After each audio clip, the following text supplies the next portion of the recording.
Hola, ¿cómo están? Estamos en la fórmula perfecta otra vez. Hoy vamos a hablar de la fórmula perfecta para quebrar una empresa, porque, como han de saber algunos de ustedes, muchas empresas en México fracasan antes de los 2 años, antes de los 7 años, y normalmente es por temas de o mala administración, o flujo de dinero, o falta de ventas, en fin, la mayoría son problemas financieros. Entonces, invitamos a un experto, yo creo que el mayor experto que conozco en estos temas, se llama Roberto Cordero, que hoy nos hizo el honor de venir aquí a compartirnos su sabiduría para ver si aprendemos un poquito y ya no quebramos más empresas. Entonces, Roberto, por favor, preséntate. Muchas gracias, Monse. Yo soy Roberto Cordero, soy dueño de un despacho de estructuración financiera, se llama Isvana Capital. Y como bien dices, pues asesoramos a los clientes para que logren sus metas financieras y deseando que no llegue este tema de quebrarlas correctamente. Oye, ¿qué te ha tocado más ver? ¿Empresas nuevas que quiebran o empresas que ya llevan un tiempo y que a lo mejor hacen algún cambio y pues también dejan de operar? ¿O qué es lo que más te toca a ti ver? A mí me ha tocado más ver empresas de segunda generación. Son empresas familiares que tienen el esfuerzo del dueño por más de 30 años y toca ver la segunda generación que no está preparada para la transición y principalmente estos accionistas pues, tienen otras metas en su vida. Entonces este cambio de generación hace muy común que quiebre. O sea, el papá o la mamá o esa generación hace la empresa y sí. Luego cuando llegan los hijos se la acaban. Es correcto, eso es muy común. Okay. Normalmente los empresarios no están preparados o no preparan su cambio generacional, ¿no? Y mucho tiene que ver en que le pregunten a sus hijos si realmente están interesados en el negocio. Te podría decir que casi el 99% no lo están. Entonces no se prepara la transición. Claro. Y al tomar el negocio del hijo, pues prácticamente le sacan el dinero y terminan quebrando. O sea, les interesan las ganancias, pero no mantener el negocio, ¿no? Es correcto. Y es que sí, o sea, viendo ejemplos, creo que hay pocos negocios, o bueno, yo por lo menos conozco pocos negocios que llegan a la tercera generación, ¿no? De hecho, está súper comprobado en todo el mundo por revistas internacionales y estudios económicos que no hay una tercera generación. O sea, las empresas quiebran en la primera y la segunda, no llegan a la tercera generación, es muy raro. A menos de que se vuelvan corporativos, o sea, se institucionalicen y correcto. Se corporativisen. Es correcto. ¿No? ¿Está correctamente dicho? Sí, es correcto. Sí hay algunos casos en México de tercera generación que han logrado, pero precisamente en estos cambios globales, en los últimos 30 años, estas empresas pues, se han muerto. O bueno, se han transformado o han sido adquiridas y ejemplos sobran. Ok. ¿Tú dirías que hay como una similitud entre el manejo de finanzas personales y una empresa? Hay mucha similitud, pero empecemos primero por el dueño. El empresario tiende mucho a confundir sus finanzas personales con las finanzas de la empresa. Es muy normal que las finanzas de la empresa sean las finanzas todas completas, las del dueño y las de la empresa. Hay que enseñarle al empresario a separar este nivel patrimonial que es propiamente del dueño y el negocio que tiene una figura, una persona moral y que se enfoca en la empresa, ¿no? Entonces, cuando el empresario logra separar estos dos conceptos y desarrolla una estrategia para su patrimonio y otra para la empresa, empieza a tener la evolución en la empresa se nota la diferencia, ¿no? Financieramente hablando. Okay. Pero el primer error es confundir, es decir, lo que genera la empresa es para mí, ¿no? ¿Cómo nos damos cuenta de esos errores? O le va mal a la empresa y entonces pongo de mi dinero. Es correcto, ¿no? Sí, es correcto. Es decir, que todo está en una misma bolsa. Entonces, lo primero que cada empresario, chico, grande, mediano, tiene que distinguir es separar estas dos bolsas. Una bolsa es mía y otra bolsa es la de la empresa. Bien. Entonces, pensando en cuál sería la fórmula perfecta para quebrar una empresa, ¿cuál sería el primer punto que dirías, hagan esto y quiebran mañana? Lo hago muy sencillo, es una frase que tengo muy común en la cabeza, es empresario rico, empresa pobre. Esto simplifica, es el primer ejemplo de hacer de un negocio que puede ser un muy buen negocio, pero todo lo que genera este negocio entra directamente a la bolsa de la empresa. Por favor, repítelo, espero que haya un par que conozco que nos estén escuchando. Es empresario rico, empresa pobre. Y es que es tan común, o sea, Sí. yo lo he visto mucho, tanto en empresarios nuevos, que les empieza a ir muy bien, porque tienen cosas muy valiosas que venden, ¿no? Como en los de la segunda generación, precisamente. Correcto. Y entonces, pues es que la empresa da para, 3 choferes y 14 camionetas. Y viajes y ajá. gastos y todo es en temas personal, pero lo que no denotan es que la empresa tiene un capital de trabajo. Toda empresa, sea chica o grande, de nuevo, Correcto. tiene un capital de trabajo. Y ese capital de trabajo te ayuda para comprar inventario, financiar a tus clientes, pagar a tus proveedores, etcétera, ¿no? Y Sí, cuando el invertir, empresario ¿no? toma, Ujú. ¿no? Empieza a tomar de ese dinero y lo gasta para otros proyectos o para, no necesariamente personales, sino para otros proyectos que no están incluidos dentro de lo que es el core del negocio, pues suceden estos problemas. Claro, porque si da para ambos no hay problema, ¿no? El Claro. problema es cuando lo inviertes en temas personales Exacto. y no lo inviertes en tu empresa, que es lo que realmente te deja dinero, Sí. ¿no? También es muy común, si ya logras tener un negocio muy estable y te está yendo bien, es muy común que lleguen mucha gente a tu equipo o a tu trabajo a ofrecerte nuevas oportunidades de inversión, ya sea comprar un departamento, invertir en una fábrica, etcétera. Sin embargo, si tú eres una persona que tu negocio se dedica a vender tazas y alguien llega y te ofrece casas, es totalmente distinto, no conoces ese negocio y estás sacando ese capital de tu negocio y llevando a algo desconocido. Eso es muy común también en los empresarios. Sí, es muy común que inviertan, por ejemplo, en inmuebles, ¿no? En inmuebles, en nuevos proyectos.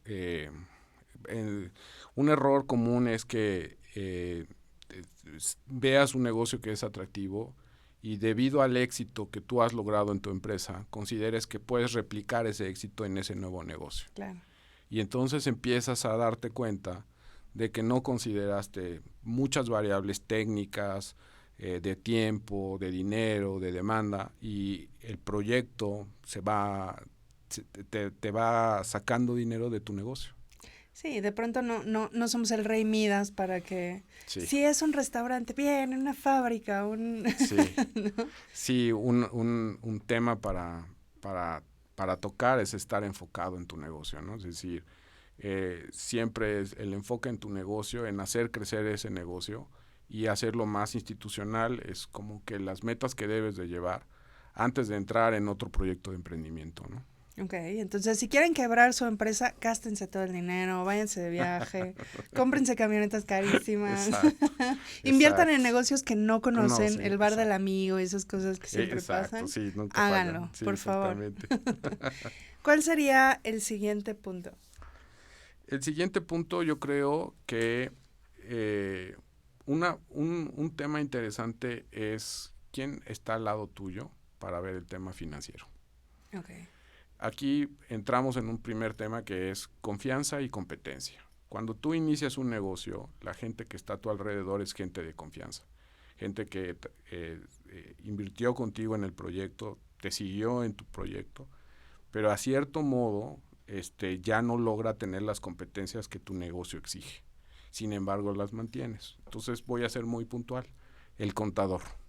El contador inicia contigo desde que tú abres ese negocio y le das una sociedad anónima o le das una figura moral. Uh-huh. Este contador te va a acompañar, pero en medida que el negocio va creciendo y va demandando más asesoría fiscal, asesoría financiera, asesoría de inversiones, de muchos conceptos que giran alrededor de tu negocio, el contador de confianza pierde competencia, ¿no? y entonces dejas de tener esa oportunidad de crecimiento. Eso es un error muy común, no tener a alguien financiero a tu lado. Pero, y es que es un tema, porque a lo mejor con el que inicias, Sí. digo, a mí me pasó cuando, no es el mismo contador el que tengo ahora que el que tenía cuando inicié hace 12 años. Es correcto. Y después confiar en alguien más es bien difícil. O sea, dices, ya Sí. le entregué las finanzas, como sea, hace las declaraciones, como sea, no pago así tantísimo, ¿no? Entonces, ahora, ¿cómo sé cómo traer a alguien más en quien Sí. confiar, ¿no? Es correcto, porque todo empresario debe de ser bueno en su negocio y debe de tener una idea financiera de su negocio. Pero si quieren adentrarse en temas mucho más profundos, como es la rotación, su liquidez, su apalancamiento, se tiene que empezar a rodear de gente preparada, gente que conozca y que sepa cómo está el medio afuera, ¿no? Claro. Entonces, mucho depende de cómo te desplaces con tu equipo de trabajo. Como empresario, si tú quieres hacerlo propiamente y llevar tú la contabilidad, llevar las ventas, llevar la operación, pues, tú sabes, Monse, esto no te va a permitir crecer, que esa es la meta de todo empresario, ¿no? Es decir, la clave de un empresario exitoso siempre es su equipo de trabajo. Y en su equipo de trabajo, un financiero lleva un peso relevante. Yo diría que el financiero y el de capital humano son los dos variables que juegan en más, obviamente ventas y operación, logística y todo, pero estos dos son claves para poder hacer de la organización una estructura sólida. Claro. Oye, ¿y qué opinarías, por ejemplo, de tener a alguien que vea la parte más operativa de contabilidad y a lo mejor buscar un asesor como eres tú y que nada más le diga, mira, hazlo así o haz esto o haz esta estrategia, para que no, por lo que te digo, o sea, de pronto confiar en cualquiera, sí. Pues son tus números, porque además es quien realmente sabe cuánto ganas y sabe muchas cosas y además yo digo, nunca, eso es un gasto en el que nunca debes escatimar, ¿no? Porque sin duda. El tema de las multas, las auditorías e inclusive temas fiscales que se pueden volver penales, es algo en lo que no deben ahorrar. Y ahora que está tan de moda el tema penal sobre lo fiscal, pues tiene más relevancia. Pero ahí caemos en un error también. Es normal hacer toda una estrategia fiscal, pero es diferente hacer una estrategia financiera. Y la contabilidad es otro tema. Entonces estamos hablando de 3 temas distintos, diferentes, que cuando el negocio empieza a crecer, necesita distinguir claramente. El dueño necesita entender cuál es su estrategia fiscal y por eso recurre a la asesoría de un fiscalista y tiene que entender su estrategia financiera y recurre a despachos de estructuración financiera como nosotros. El contador lleva, digamos que la historia forense de la empresa, es decir, tiene todo el conocimiento de lo que genera el negocio a nivel numérico, pero es un registro nada más, no proyecta, no diseña, solo te dice, te da una fotografía. Te pagaron a una tanto, fecha. Te gastaste tanto, te sobró, no te sobró y debes tanto, ¿no? Es correcto, lo puse, tu dinero está en estas cuentas por cobrar o está en estas cuentas por pagar, tienes tanto de inventario y te da un registro de lo que es el negocio. Muy bien. ¿No? Entonces, si quieren quebrar, búsquense a quien sea el contador más barato, ¿no? Que luego, yo me acuerdo una vez que llegó un contador a entrevista conmigo y algo le pregunté de la declaración anual, ¿no?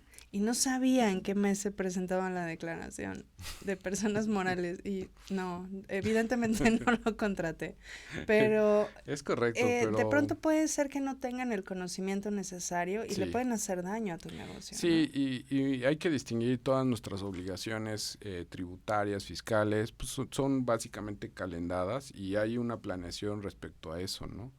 Pero normalmente, y esto es muy común, lo veo en negocio chico grande, hay un estado de resultados, un balance general del negocio que está básicamente orientado fiscalmente y no es la historia real de tu negocio.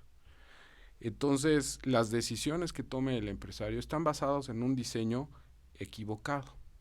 El negocio tiene que tener margen de utilidad, tiene que ser un buen negocio, tiene que vender y tiene que controlar sus costos de venta y sus gastos operativos, gastos de venta y llevarlo a una utilidad final. Y eso es súper importante para el empresario, porque si está dedicando esfuerzo a un negocio que no da rentabilidad, tiene que cambiar estrategias. Y no lo hace si no tiene la información correcta. Entonces es un trabajo finalmente de equipo, del contador, del financiero y del fiscalista. Y cada quien emite su documento. Ok, entonces, otra vez, si quieren hacerlo mal, no busquen un buen contador, no se asesoren con un fiscalista y tampoco hagan una planeación financiera. Correcto. Que además, creo que dentro de estos mitos que hay que justo llevan a las empresas a tener problemas es... quiero una estrategia fiscal para no pagar impuestos. Exacto. ¿No? Como si fuera tan fácil no pagar impuestos, pero bueno. Claro. Un maestro mío de la maestría decía, hay dos cosas de las que nunca te salvas. De la muerte y de los impuestos. Exacto. Decía, y de la muerte tengo mis dudas. ¿No? Sí. Entonces, muy esta parte de decir, voy a crear una estrategia fiscal para no pagar impuestos, voy a ahorrarme en el contador porque total, solo tiene que... activos, pasivos, entrada, salida, exacto, ¿no? Exactamente. Y pues el financiero ni lo necesito porque ya tengo las otras dos, ¿no? Es correcto. Creo que este tema de los mitos es algo fascinante, pero ese mito que tú mencionas de decir el fiscal es lo mismo que financiero es el primer mito, ¿no? Es equivocado, es esto, son dos conceptos distintos y tu negocio no está modelado en pagar impuestos, tu negocio está modelado en generar riqueza, exacto, en generar margen, utilidades. Y es importante saberlo porque eso genera las decisiones de tu negocio día a día, ¿no?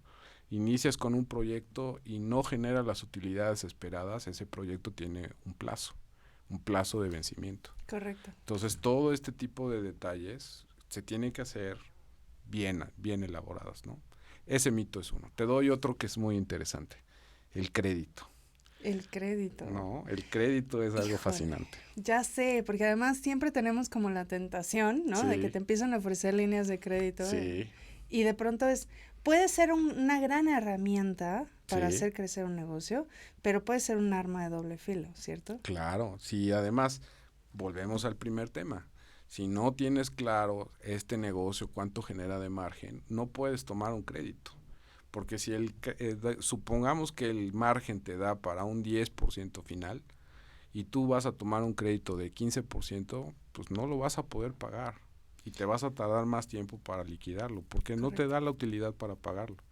Es por eso muy importante la información financiera. Pero en el mito del crédito, a mí lo que más me encanta, depende de dónde te ubiques, pero en el norte del país tienen un mito que dice, no tomes crédito.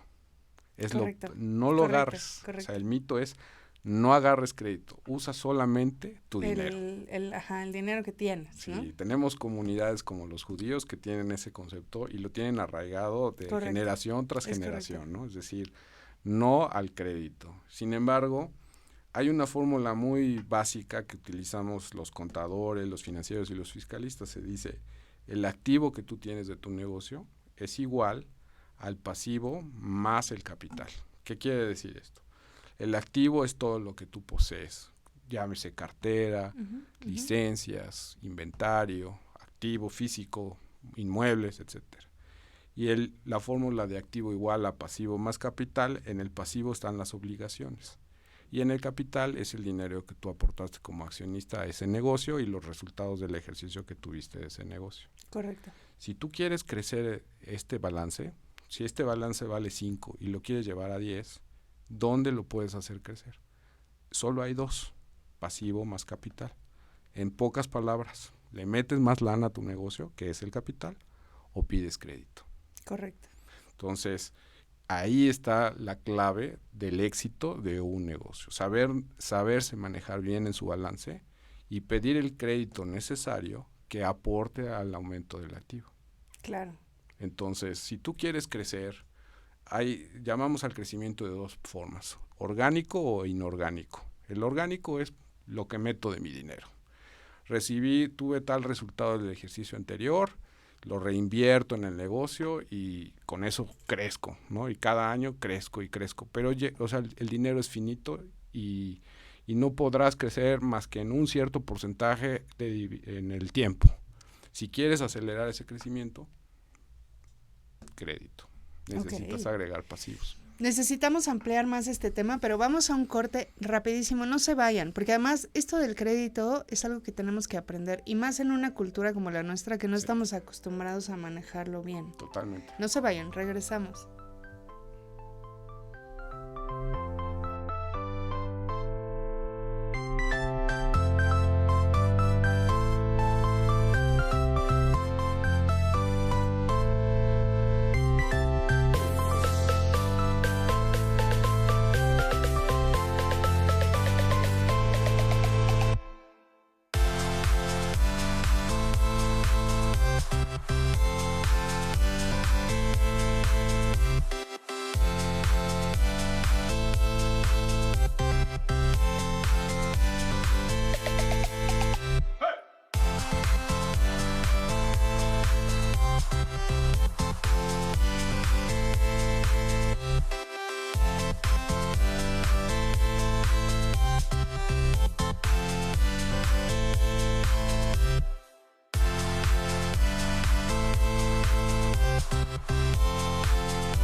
Listo, ya estamos de regreso y yo sí quiero saber esa parte del crédito porque la verdad es que yo vengo de una familia del norte.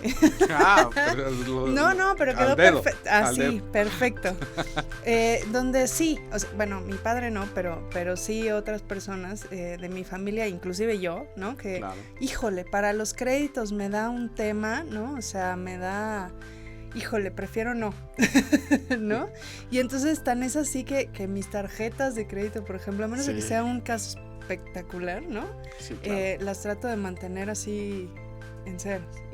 Sí, ¿no? Súper bien. Eso de los meses sin intereses no es para mí, ¿no? Entonces, sí, platícanos.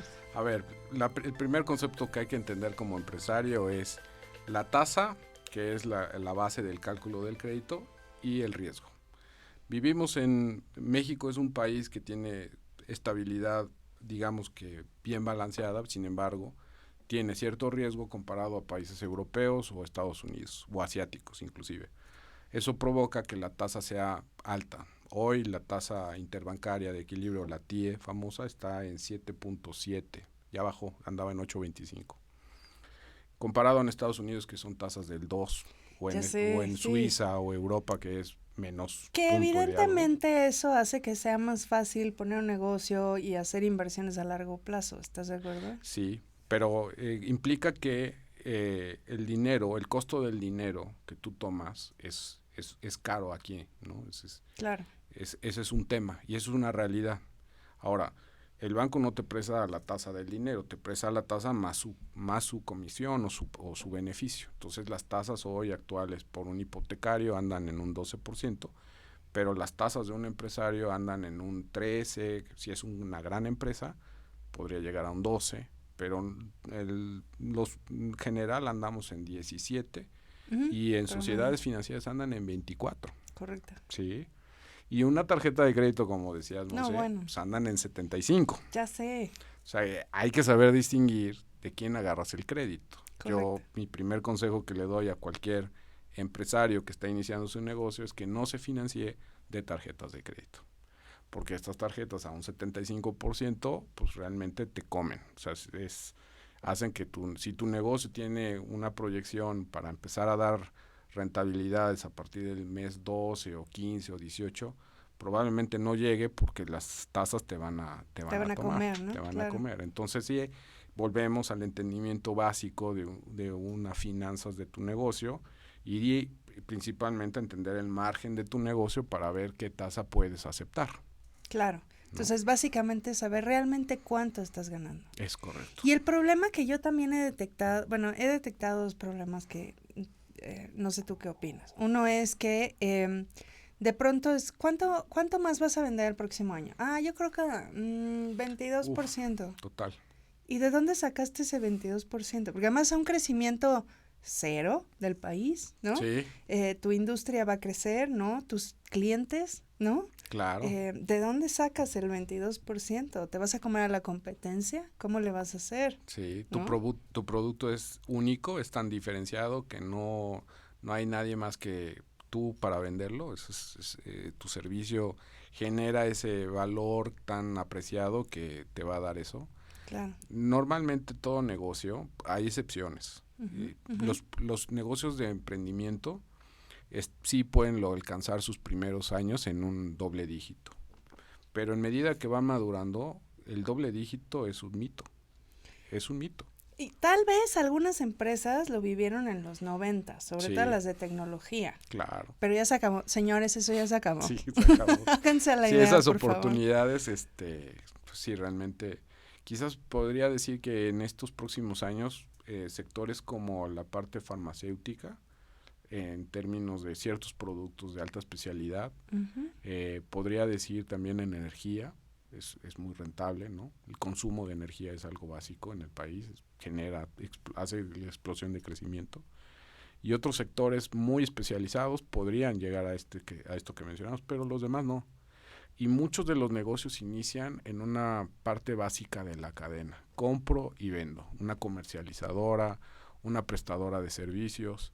Quizás se hacen especializados en el tiempo y generan valor, pero siempre inician así, ¿no? Una empresa de servicios, un restaurante, un bar, no genera otro valor más que propiamente el cariño y el esfuerzo que le pone el empresario sobre su negocio. Por supuesto. Y entonces eso se junta con la otra parte que he visto, que es que no saben realmente cuáles son sus costos y cuál es su utilidad. Totalmente. Entonces, cuando me dicen un porcentaje sobre la utilidad, bruta, neta, antes de impuestos, antes de que realmente sumes todo lo que te costó, ¿cuál utilidad? Sí.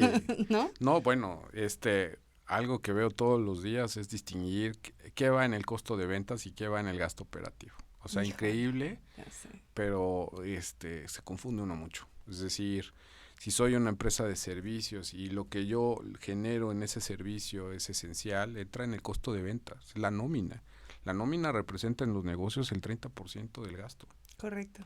Y entonces hay que tomar en cuenta este tipo de detalles porque son los básicos. O sea, si tú eres un empresario, no entiendes de finanzas, sí tienes que entender que la nómina es algo esencial en tu impacto financiero, ¿no?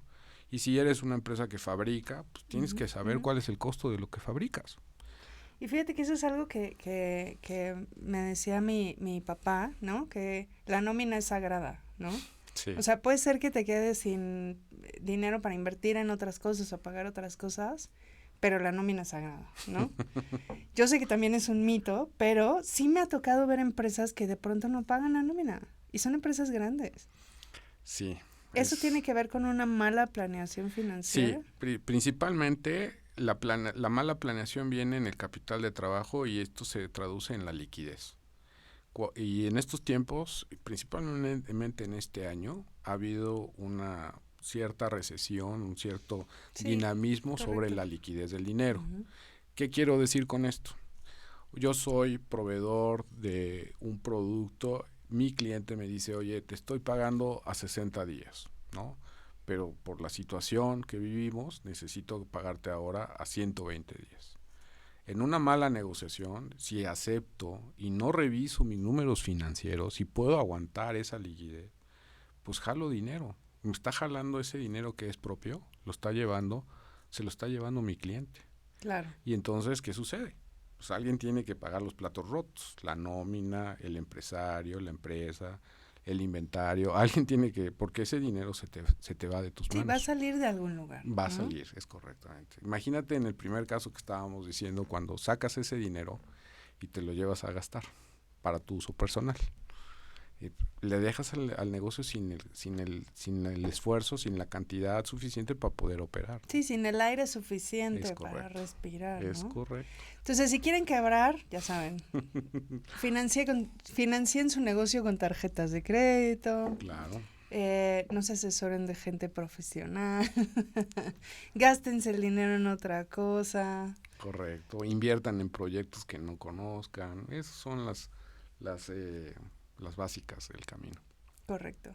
Entonces, digamos que utilizando o sabiendo cómo utilizar las herramientas financieras adecuadamente, sí debería de haber, pensando en que hay muchas personas que a lo mejor quisieran poner un negocio, ¿no? Sí. Y que de pronto dicen, híjole, pues necesito para la renta y pues más o menos tanto, y para comprar el inventario y para pagarle a la chica o a la persona que esté ahí en el mostrador, ¿no? ¿Qué otras cosas se nos olvidan? Porque ahí es donde está la parte de los gastos. Claro. ¿Qué otras cosas se nos pueden olvidar? Que este mundo está cambiando, que hoy gran parte del negocio ya se está haciendo digital. Entonces, poner un negocio local tiene hoy un doble riesgo, ¿no? Es decir, el consumidor, si tiene la oportunidad de que la comida se la lleven a su casa o que compre el artículo directamente desde su página, pues es una venta menos para ese empresario. Entonces, el mundo está cambiando y hay que entender que ese cambio es constante. Esto ha sido algo que los empresarios o los emprendedores no han entendido. Su fórmula no se sustenta en el tiempo. Es decir, hoy puede ser un gran negocio y mañana ya no lo es, ¿no? Sí, estas planeaciones, no sé si tú lo vives en la parte financiera, pero estas planeaciones de antes largo plazo eran 10 años, mediano plazo eran 5, 3, sí, es correcto. Y corto plazo pues era el año corriente. Sí, y ahorita el largo plazo son 3, 5 años, exacto. Mediano plazo son 1 año, 2 años, sí. Y el corto plazo es hoy, mañana. Sí, ¿no? Y pues según la teoría y en el mercado, esto se está cortando, ¿no? Es decir, tu fórmula de éxito que era bien probada por 5 años, va a bajar a 4, 3, 2, ¿no? O sea, el cambio es constante y tienes que estar adaptado a eso, cambiar, transformar tu negocio, ¿no? Entonces, ¿tú recomendarías hacer una planeación financiera anual o revisarla cada cuándo? Buena pregunta. Nosotros en el despacho hacemos una revisión cada 3 meses. Ok, como trimestral. Trimestral. Ok. Es una revisión trimestral y corregimos el rumbo, porque es lo importante de eso. Es decir... Sí, la revisas para cambiarle o ajustarla a lo que necesitas, no nomás para verla, ¿no? Sí, considerando que en la parte de financiamiento te puedes llevar hasta 3 meses por conseguir esa línea, o 6 meses o 9 meses por conseguir a ese nuevo socio o vender tu negocio, tienes que entonces entender que tienes al menos cualquier negocio, tienes que tener claro cómo se inició en enero, cómo va en marzo, cómo está cerrando en junio, cómo viene octubre y el cierre de diciembre. O sea, 3 meses. Es importante tener estas evaluaciones trimestrales. Antes es recomendable, empresas muy grandes lo hacen constantemente, pero depende del giro y del negocio.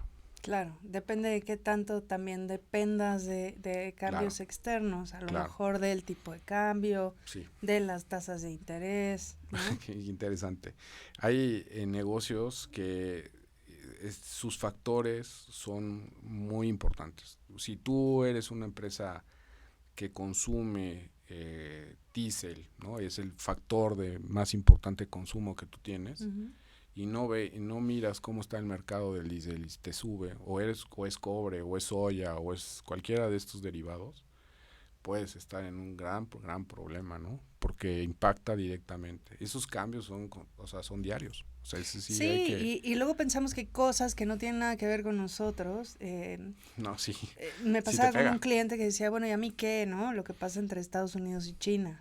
Claro. Híjole, es que tú compras aluminio. Creo que sí deberías de preocuparte, ¿sabes? De pronto es como entender un poco realmente qué nos afecta y estar pendiente de esos factores, ¿no? Sí, definitivo, los factores básicos serían obviamente las tasas, porque es como el costo del dinero, Ujú. el tipo de cambio, porque si compras o vendes en dólares tiene un impacto fuerte. Te diría que la inflación, que te enseña el dinamismo del país, eh, el petróleo, porque somos un país que produce petróleo y impacta mucho en tu economía. Diría que son esos los básicos, pero en un presupuesto como Hacienda hay más de 25 factores básicos y 7,000 más en el campo, ¿no? Y ahora hay que tener más cuidado con Hacienda, ¿no? Sí, bueno, pues es que yo entiendo que todos tenemos, mi partida no es fiscal, mi partida es financiera. Ujú. Y yo parto de que este modelo financiero debe de generar el suficiente de contribución para tu pago de impuestos, para el pago de dividendos, para el pago de capital, etcétera. Oye, ¿y no te pasa luego con las planeaciones financieras se les olvida que tiene que pagar impuestos? Te puedo decir que igual es el 99%. Así de, ya está mi planeación financiera Sí. perfecta. Ajá, ya le quitaste el ISR. ¿Eso qué es? ¿No?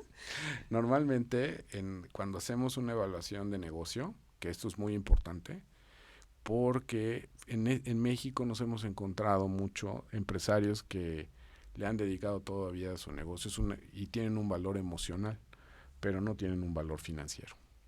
Y saber cuánto vale tu negocio es muy importante porque hay decisiones que debes de tomar. Seguir, vender, comprar. En el despacho hacemos evaluación de negocio. Y ese factor que dijiste entra de lleno, ¿no? Es el cuchillo sobre la mantequilla. Hay que entender estos modelos para poder ir hacia adelante. Sí, porque inclusive puede ser que por las pérdidas Sí, puedas generar negocio y luego claro, iniciar uno nuevo. O sea, puede haber otros factores que te ayuden, ¿no? totalmente, totalmente, pero sí creo yo que en la parte fiscal hay cierto marco y salirte de ese marco hoy es tema de procuración fiscal, ¿no? Claro, Y demandas, ¿no? claro, Ahora en este mundo. Pero en el marco financiero es un marco más amplio, hay más opciones. claro. No solamente es cumplirlas, ¿no? Sino que es crecerlas, doblarlas. Y eso estamos aprendiéndolo hoy. En México esto es nuevo. O sea, quizás en Estados Unidos la Sí, complejidad correcto, es sí. es súper vasta y hay 3,500 opciones. En México solo hay 2 o 3 y Y ni así. empresas que no, exacto, y Y ni empresas que así. quieren ir a Ya sé. buscar hacerse públicas, pues por alguna razón en la bolsa solo hay 140 empresas, ¿no? Es correcto. No logramos pasar esta evolución todavía y esa es la oportunidad. Ok. Vamos a ir a otro corte, pero Sí. me gustaría dejar este tema para regresar a platicarlo, que es, hablaba con otro invitado que vino de finanzas personales, ¿no? Uh-huh. Y él hablaba de los microgastos. Sí, claro. Y yo he visto muchas empresas que se desbalancean Sí, financieramente, que inclusive pueden llegar a quebrar por no tener un control de los microgastos, sí, es ¿cierto? correcto, es correcto. Entonces, pero ahorita que regresemos del corte platicamos de eso porque creo que es un tema un poco más amplio. Recuerden seguirnos en nuestras redes, estamos en Instagram, Spotify, YouTube, Instagram, Facebook, como ya me las estoy aprendiendo, chicos, gracias. Es Mood TV, que es WMWDTV, y mañana ya estará el programa en Spotify por si lo quieren oír con más calmita todos los consejos de Roberto del día de hoy. Nos vemos ahorita regresando del corte.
Ya estamos de regreso en Facebook. Entonces, estamos en vivo por Twitter y Facebook.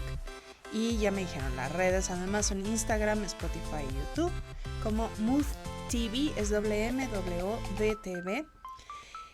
Y regresamos con dos temas muy interesantes. Ahorita en el corte estábamos hablando acerca de las estrategias fiscales y cómo pueden afectar a un negocio. Totalmente. Y estábamos hablando de los microgastos.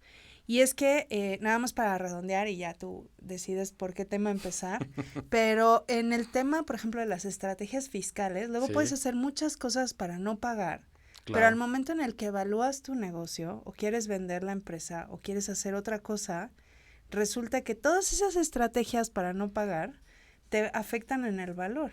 Por supuesto. Es de hecho, en el valor financiero, todas estas creatividades fiscales que metiste generan una provisión. Entonces, en el criterio fiscal aplica, pero en el negocio financiero no puedes asumir eso. Es decir, que lo tienes que descontar. Si mi negocio vale 5 y esas estrategias fiscales generan un valor de 1, el negocio vale 4. Correcto. Ese es básico. Ese es un tema importante. Y puede ser que de 10 se vaya a que valga 2. Correcto, porque ¿no? Suponemos que tenemos una provisión de pago de impuestos que en algún momento puede suceder. No estoy diciendo que suceda, pero si se revierte y no te aceptan esa estrategia, pues tienes que pagar en concreto. Y eso genera una pérdida de capital sobre el valor de tu negocio. Correcto. Entonces, por eso es importante acercarse, como lo he dicho en todos los programas, por eso les traigo gente profesional, pero es que es muy importante asesorarnos de los mejores.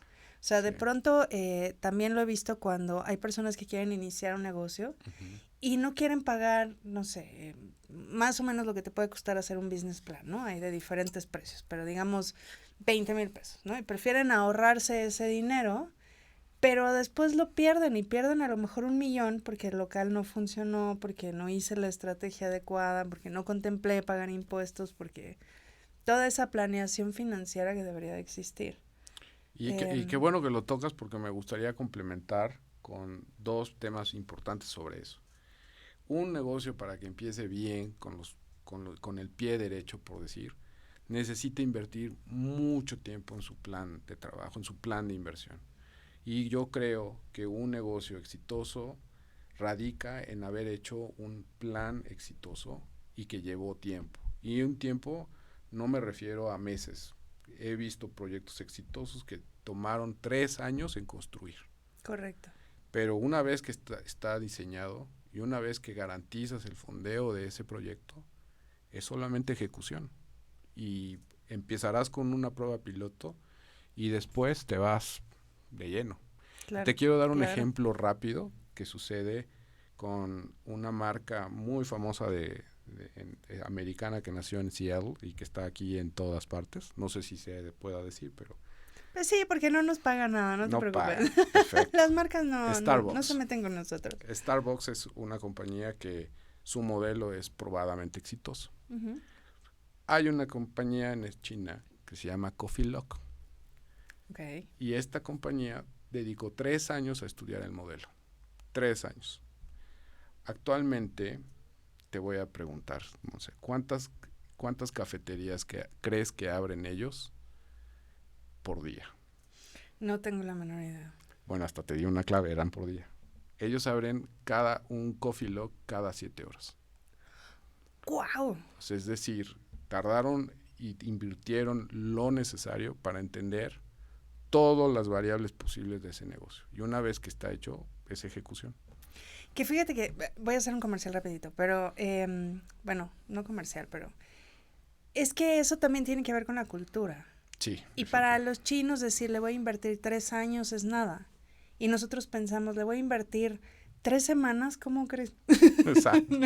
No, entonces, y la nuestra es improvisación, ¿no? Claro, es decir, todo es ensayo y te avientas y luego ves cómo corriges, ¿no? Correcto. En cambio de ir probando tu idea, entendiendo tu mercado y generando tu valor y lo más importante, asegurando el fondeo de ese negocio para que pueda caminar en el tiempo, ¿no? Los que empiezan de esta forma tienen un crecimiento exponencial. Aseguraron todos los campos para poder llegar más rápido. Oye, ¿podría haber un negocio que dijeras, es que este negocio está diseñado para durar 3 años y no va a dar más? Buena pregunta.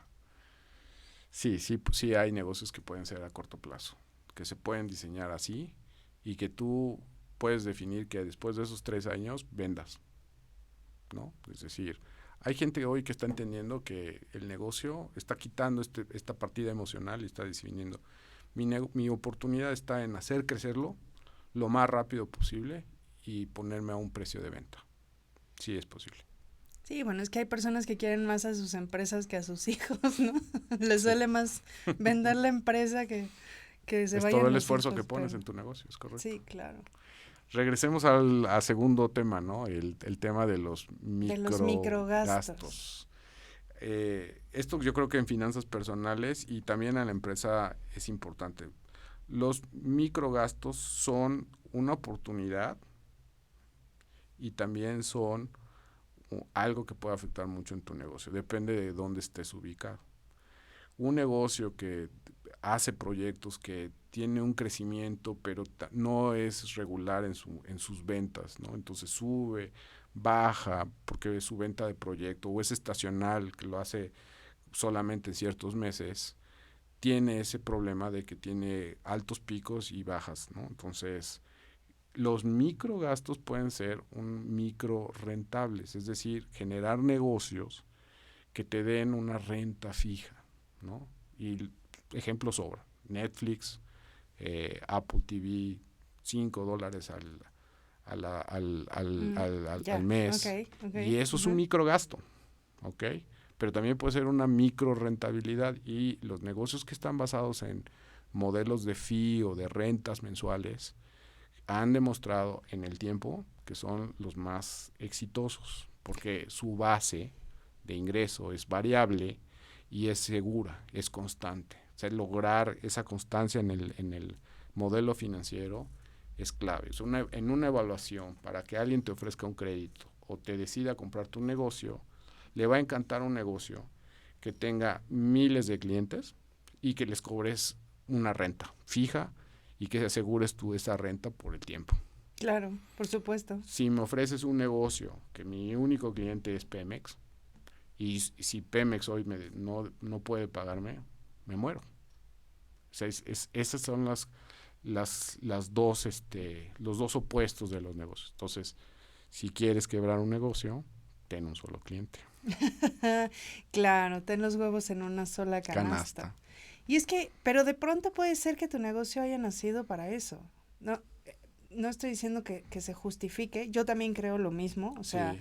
Si tú tienes el 80% de tus ventas exacto, en poquititos clientes, estás en un riesgo. Es correcto. Altísimo. Y más como están ahorita las cosas. Es correcto.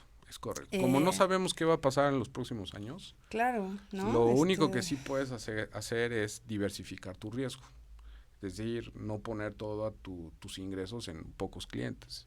La meta de cada empresario es hacer que este negocio tenga más clientes, que venda a más clientes. Y si el producto no lo da, genera productos alternos que te permitan generar otros negocios, pero que estén cerca de tu modelo básico, ¿no? Si vendes zapatos, pues vende algo que esté relacionado con los zapatos. No te metas en pantalones ni en playeras, pero algo que podrías tú generar. ¿No? Agujetas, tacones, plantillas, ¿no? Etcétera. Correcto. Como dar un ejemplo, es decir, sí es importante generar un ecosistema en donde tú puedas diversificar, ¿no? Si tienes un producto estrella, genera otros productos. Si tienes un cliente muy bueno, genera más clientes. La clave financiera está en tener diversificación.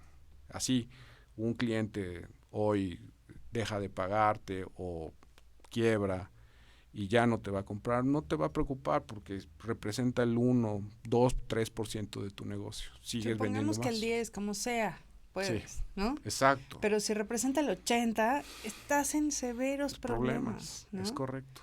Pero bueno, eventualmente casi la mayoría hemos pasado por ahí y luego ha sido como... ¿no? Sí, ¿verdad? Es un ejemplo que todos vivimos, claro. Pero justo por eso es importante la planeación financiera. Es correcto. Supongo que este tipo de cosas salen ahí, ¿cierto? Es cierto. es cierto. Es exacto, la concentración de cartera, la liquidez, el apalancamiento, la rotación, son temas que son los radios financieros que uno calcula. Oye, por ejemplo eso, depender de un solo cliente es un tema, pero también depender de un empleado o sea, del talento que tienes y decir, es que tengo al único certificado en no sé qué en México, también es un riesgo financiero. Es un riesgo financiero, claro. Y hoy, en este modelo cambiante, es un factor que se analiza y que es innovador para nosotros los financieros. Darle ese peso y tomar en consideración ese riesgo, no lo hacíamos en los balances tradicionales. Claro, eso es cierto. Claro. Es decir, hoy la especialidad impacta si tu negocio está orientado en dar ese valor diferenciado, ¿no? Claro. Y sustenta sobre esa especialidad. Sí, porque luego me dicen, no, pero yo le pago muy bien, no se va a ir a otro lado. Claro. ¿Y qué? No se puede morir. Sí. No se puede enfermar, ¿no? Sí. Hablábamos del estrés, ¿no? Cuando Sí. llegaste, o sea, todo lo que te puede generar una persona estresada es un riesgo para el negocio, es un riesgo financiero, o sea, no es nada más de un tema de soy muy humano, ¿no? O sea, no, de hecho existen coberturas de aseguradoras que le denominan el hombre clave. Correcto. O sea, si esta persona tiene algún accidente, fallece, ¿qué sucede con el negocio? Tienes que cubrir ese hueco que te deja, ¿no? Entonces, tienes que considerarlo, es correcto. Porque luego dicen, nadie es indispensable. No, a veces sí. Sí. A veces sí. Y del mismo lado que mencionaba, del lado de los clientes, sucede igual con los proveedores. O sea, tienes que tener esa misma estrategia financiera con ellos. Los proveedores, si tu producto depende de un solo proveedor y ese proveedor tiene un problema en fábrica y no te puede suministrar, afecta toda tu cadena. Correcto. Entonces, es la misma estrategia. No puedes tener una dependencia mayor de un proveedor de un 25%. Entonces, si quieren otra vez quebrar su empresa, gasten en todo, no tengan un control de nada, ¿no? Y además, dependan de un solo cliente, dependan de un solo empleado, dependan de un solo proveedor, correcto, ¿no? Y seguro van a tener problemas financieros, sí. ¿No? ¿Algo más que quieras agregar, Roberto? Porque ya se me fue el tiempo corriendo. Qué bueno. Hemos terminado. Sí, perfecto. Pues agradecerte. Muchas gracias, Monse, por la invitación. Estoy a tus órdenes, lo que requiera tu público, tu audiencia en términos financieros. Si gustas, hacemos otro programa. Encantado de ser. Sí, estaría bien. Yo creo que ahondar en algunos temas que, como digo, en México no tenemos una cultura financiera, ni a nivel personal y mucho menos a nivel empresa. Lo vamos aprendiendo y vamos encontrando gente como tú que pues más o menos nos va orientando, ¿no? Pero no existe esa cultura. Entonces, yo creo que sí va a ser bueno que hagamos otro programa sobre esto. Agregaría tal vez un tema que no tocamos, pero es importante, los proyectos financieros. Esto es un concepto que no se maneja mucho en México, pero que tiene mucho sentido en este tema de hacer un buen plan de negocios. Un proyecto financiero no depende del balance de una empresa ni del resultado de una figura, ¿no? Sino que es un proyecto que está orientado a buscar financiamiento, inversionistas para poderlo desarrollar. Y hay muchísimos. México tiene muchos campos de oportunidad y muchos detectan esa oportunidad, pero no saben cómo definir ese proyecto y llevarlo a un proyecto financiero en donde podamos calcular la rentabilidad, el requerimiento de capital, cómo va a estar la mezcla del quien invierte y quien da financiamiento. Y todo orientado sobre el proyecto, no orientado sobre un crédito de una empresa o de un empresario, sino sobre el proyecto. Estos son campos nuevos que hay que ir empujando en el mercado e irlos entendiendo. Quiero construir un hospital. Bueno, si no eres un grupo hospitalario o eres un doctor reconocido, no tienes acceso a ese tipo de proyectos. ¿Por qué? Porque no están orientados. Ni la banca, ni los fondos, ni el financiamiento, nadie está trabajando en proyectos financieros. Eso es un campo de oportunidad muy interesante. Correcto, eso está buenísimo. Tomen nota, por favor. ¿Nos puedes repetir el nombre de tu empresa y la página web donde pueden encontrar más información? Claro o que las sí. redes sociales donde pueden encontrar más de ti. Me agarraste ahora sí en curva porque en Claro mis que redes sociales sí. tengo Por una persona supuesto que nos que sí. debe manejar. Pero bueno, yo soy Roberto Cordero y mi empresa es Isvana Capital. Y prometo en la próxima plática darte todos estos datos. Conste. Entonces, para la próxima estén muy pendientes porque ahora sí va a traer la tarea que Sí. le acabamos de dejar. Muchas gracias. Recuerden, estamos todos los jueves a las 8 de la noche en Move TV, La Fórmula Perfecta. Nos pueden encontrar en vivo en Twitter y en Facebook y en las redes Instagram, Spotify y YouTube. Mañana ya estará disponible en YouTube y en Spotify para que nos escuchen mientras van en el tráfico de esta ciudad. Nos vemos. Gracias.